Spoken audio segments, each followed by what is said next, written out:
আমি শুক্রবার মাঠে নামার কথা আর্জেন্টাইন অধিনায়কের, কিন্তু সর্বশেষ যা তথ্য তাতে মেসির মায়ামি অভিষেকটা বিলম্ব হতে পারে। পরিবর্তন আসতে পারে মেজর লিগ সকারের সব ভেন্যুর পরিবেশও, আর সবকিছুই মেসির জন্য।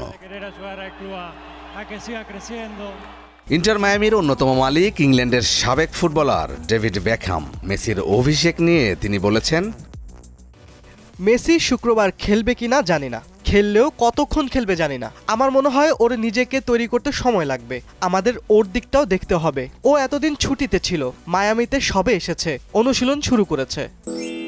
ম্যানুয়াল ইগনিশনে আগুন জ্বালানোর দিন শেষ। যমুনা অটো ইগনিশন গ্যাস স্টোভে রান্না হবে বেশ।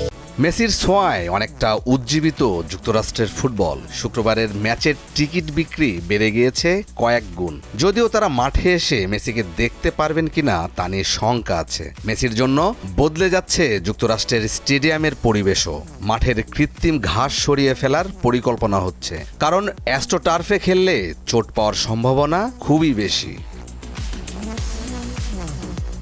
মায়ামির হোম ভেন্যুতে রয়েছে সাধারণ ঘাস।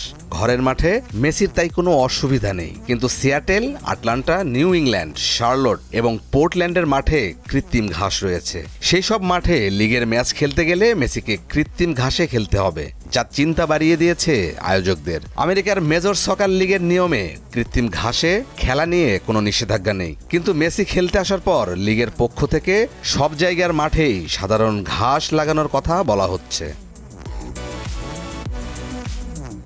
মাঠে নতুন ঘাস লাগানো প্রসঙ্গে মেজর লিগ সকারের কমিশনার ডন গার্বে বলেছেন, আমেরিকায় অনেক আন্তর্জাতিক ম্যাচ হয়, সেগুলি ঘাসের মাঠেই হয়, কিন্তু লিগের সব দলের সেই মাঠ নেই। আশা করি সেই সব দল নিজেদের মাঠের ঘাস বদলাবে।